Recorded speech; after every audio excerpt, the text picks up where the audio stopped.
Nous vivons dans l'ère de la haute technologie. En moins d'un siècle, l'humanité est passée du premier vol des frères Wright à la conquête de la Lune. Ces progrès sidérants sont-ils le simple fruit de l'ingéniosité humaine ou avons-nous reçu un petit coup de pouce d'un autre monde? Tout porte à croire qu'on nous cache la vérité sur les ovnis. Une intelligence extraterrestre peut-elle être à l'origine des plus grandes inventions de l'humanité? Si oui, cette influence mènera-t-elle à notre perte? Nous allons étudier de près les exploits scientifiques les plus saisissants de notre histoire et révéler les faits troublants qui les entourent.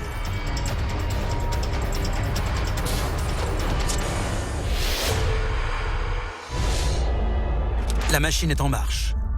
Les dossiers restés confidentiels pendant des décennies et décrivant les manifestations extraterrestres ont été rendus publics. Nous allons révéler le contenu de ces documents et découvrir ce que le gouvernement américain voulait cacher. C'est à suivre dans Alien Files, l'émission qui perce à jour les plus grands secrets de la planète Terre. Le 14 juin 2012, à Washington, plusieurs personnes ont vu ce qui semblait être un ovni placé sur un semi-remorque.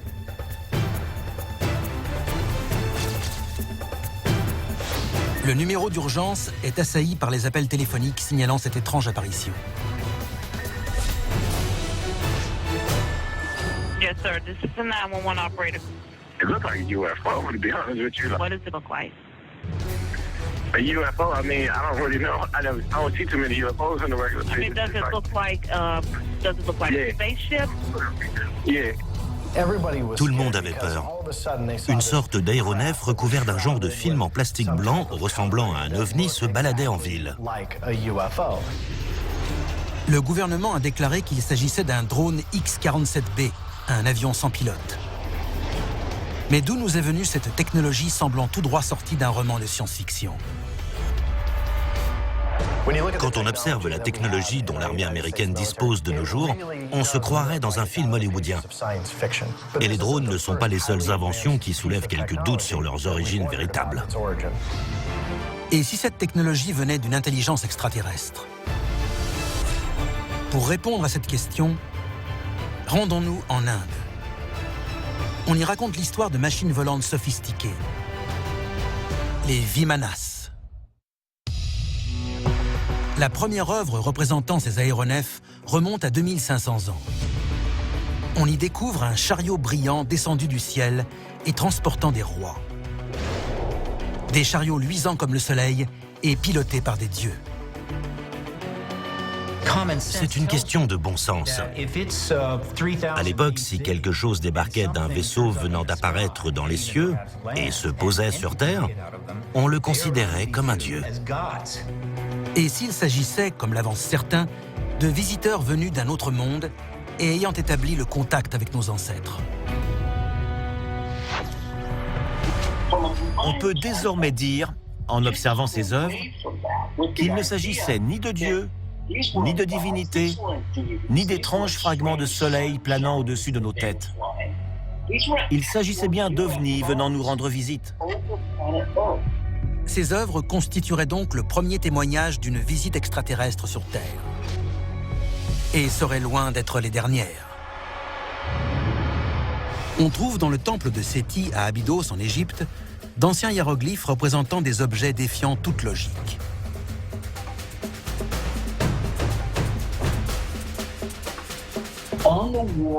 On a découvert, à l'intérieur de cet édifice, ce qui semble être la représentation hiéroglyphique d'un hélicoptère et d'autres véhicules modernes, comme un sous-marin. Comment expliquer cela? Notre technologie aurait-elle pu nous être inspirée par une intelligence extraterrestre? Ces œuvres représentent-elles des ovnis? S'agit-il là, comme certains experts le pensent, d'ébauches qui nous auraient permis, plus de 3 siècles plus tard, de concrétiser certaines inventions révolutionnaires? Il faut se demander s'il s'agit de machines volantes existant au temps des pharaons. Et si oui, si ces machines ont été conçues par l'homme, ou s'il s'agit de preuves que quelque chose volait dans notre ciel dès l'Antiquité. Les innovations que nous utilisons chaque jour pourraient très bien, après tout, être d'origine extraterrestre. Le moteur à réaction, la génétique, l'informatique. Comment l'être humain a-t-il pu franchir autant d'étapes technologiques, si novatrices et importantes pour notre société en à peine 60 ans? Serait-il possible qu'on nous ait aidés dans cette évolution? Si l'on en croit les ufologues, la réponse se cache peut-être dans l'un des événements les plus secrets du XXe siècle. Des faits qui se sont déroulés le lendemain de la découverte à Roswell.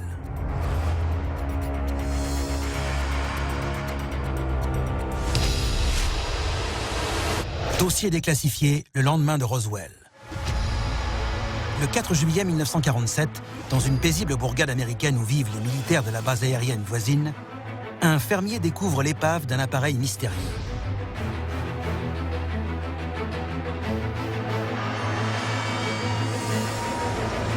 Avant que le site ne puisse être sécurisé, de nombreux soldats, pompiers et riverains déclareront avoir vu un ovni écrasé au sol et les cadavres de ses occupants.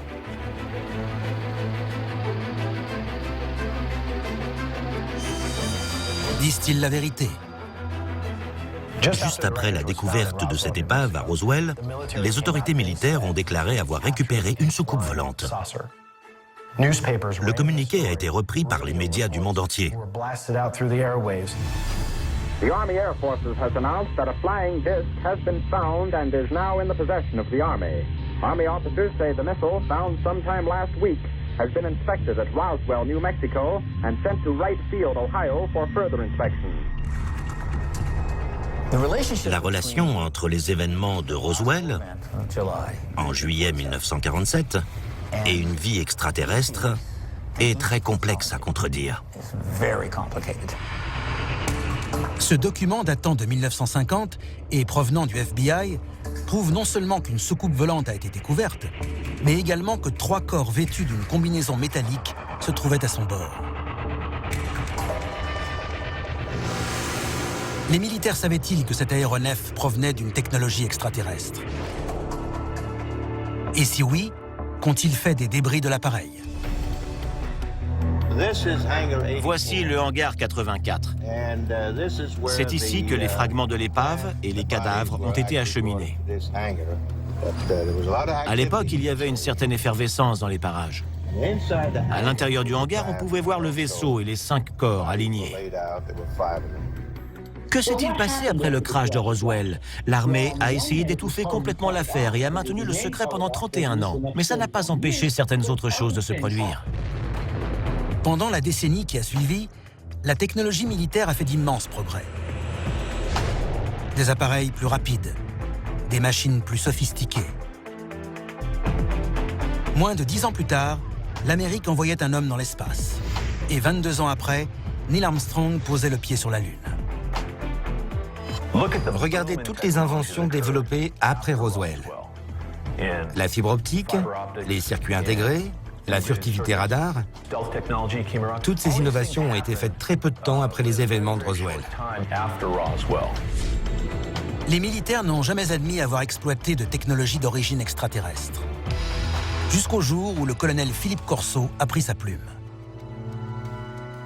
Le colonel Corso est mort en 1998. Avant sa disparition, il a écrit un livre intitulé « Le lendemain de Roswell ». Il décrit les circonstances du crash d'un appareil, mais aussi celles de sa découverte et de la présence de cadavres extraterrestres. Il confie que l'épave aurait été saisie par l'armée américaine à des fins de rétro-ingénierie. Le colonel Corso, officier largement médaillé, devenait alors le premier à oser lever le voile sur le lien entre l'armée et les extraterrestres. Au cours de sa carrière, il a notamment occupé le poste de directeur du service des technologies étrangères au Pentagone.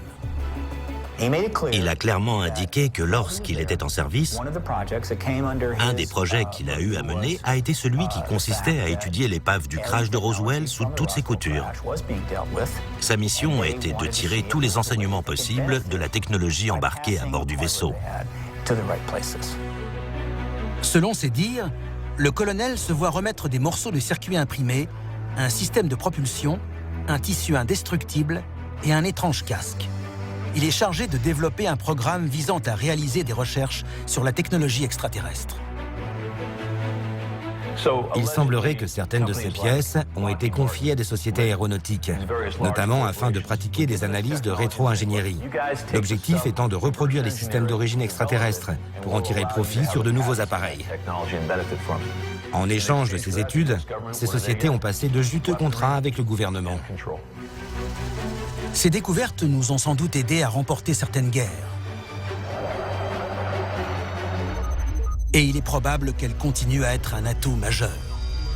Quelles que soient les époques, antiques ou modernes, peut-on expliquer certains progrès technologiques fulgurants par des découvertes à mettre au crédit d'une intelligence autre que la nôtre? S'agit-il là d'un secret que le gouvernement américain cherche à cacher à tout prix?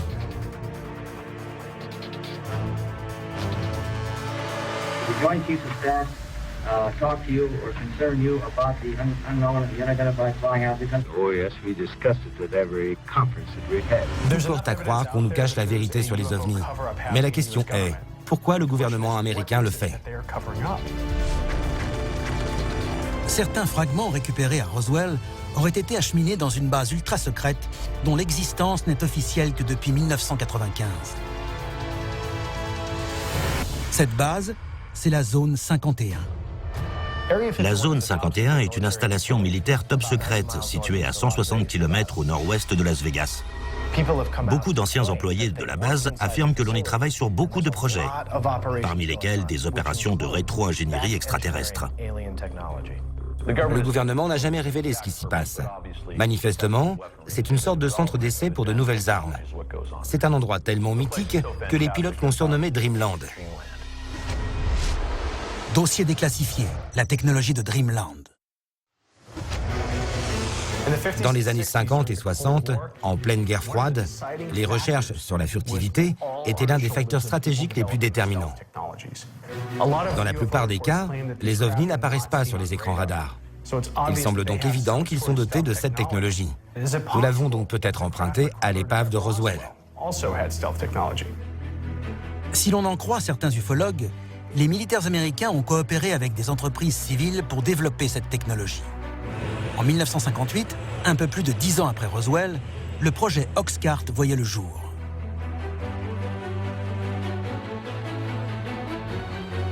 Il s'agissait d'un appareil conçu pour être invisible au radar et qui donnera naissance au Blackbird.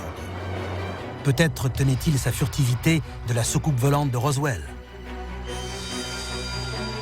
Ce qui est fascinant, quand on se penche sur le projet Oxcart, c'est la façon dont les ingénieurs ont conçu la carlingue de l'appareil pour qu'elle absorbe littéralement les ondes radar, ce qui le rend quasiment invisible par l'ennemi.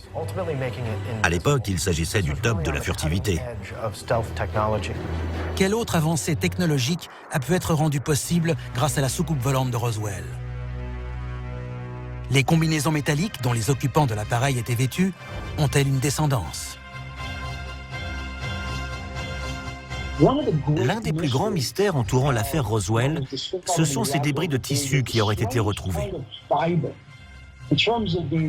Les cadavres découverts dans l'épave portaient une combinaison sans bouton ni fermeture éclair.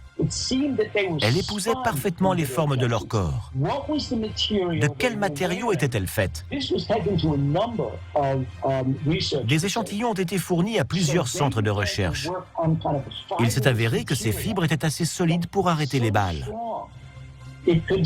C'est devenu un matériau que l'on connaît désormais très bien, le Kevlar. Est-ce une pure coïncidence si en 1971, la firme Dupont a mis au point le Kevlar? Ce tissu est réputé 5 fois plus résistant que l'acier. Il peut arrêter les balles et est si léger qu'on peut en faire des voiles. Mais il n'y a pas qu'à bord du vaisseau de Roswell que des découvertes ont été faites. Certaines technologies pourraient directement provenir du corps de leurs occupants. L'un des systèmes qui a été découvert grâce au crash de Roswell, et surtout à l'examen des extraterrestres, est la vision nocturne. Les médecins légistes militaires auraient découvert cette innovation au cours d'une autopsie. D'après un témoin, un médecin aurait retiré une lentille de l'un des yeux d'un extraterrestre, tué au cours du crash. En regardant à travers cette lentille, ils ont vu dans le noir. Il s'agissait d'un appareil d'imagerie thermique, de vision nocturne. Cette découverte indique que c'est la technologie directement appliquée aux occupants de cette soucoupe volante qui s'avère être la plus fascinante. Existe-t-il d'autres exemples que cette lentille à vision nocturne? Le colonel Corso a fait une découverte très intéressante. L'aéronef de Roswell ne disposait d'aucune commande de vol. D'après l'officier, le vaisseau ne se pilotait pas avec les mains, mais directement par la pensée. Ce que Corso a découvert, c'est une sorte de casque récupéré sur le site du crash de Roswell. Ces petits disques correspondaient à l'emplacement des lobes du cerveau des extraterrestres. Il s'agit de l'interface de commande. Si vous pensez que cet appareil sort tout droit d'un film de science-fiction, détrompez-vous. Depuis ces 30 dernières années, des scientifiques cherchent comment relier des électrodes directement au cerveau d'un être humain. Le gouvernement américain travaille sur des capteurs permettant de lire la pensée d'un pilote et de la transmettre aux commandes de son appareil pour qu'il n'ait rien à manipuler. Ça ressemble à de la science-fiction, mais c'est maintenant un fait scientifique. Quelques-unes des plus grandes avancées scientifiques peuvent donc avoir un rapport avec l'affaire Roswell. Mais s'il restait encore quelque chose à découvrir, comme un nouvel élément. On raconte que pendant les opérations de rétro-ingénierie, un élément appelé élément 115 serait la clé de la compréhension du système de propulsion de la soucoupe volante. Et cela vient également de l'OVNI gardé dans la zone 51. L'élément 115 a récemment été baptisé Ununpentium par des scientifiques. Mais s'il vient d'un autre monde, qui sait quelle véritable puissance il cache? Les extraterrestres ont peut-être contribué au développement de notre technologie. Mais sommes-nous vraiment prêts à l'utiliser comme il se doit? La clé de la survie de notre planète pourrait bien être détenue par une autre technologie encore gardée secrète. C'était Alien Files, l'émission qui perce à jour les plus grands secrets de la planète Terre.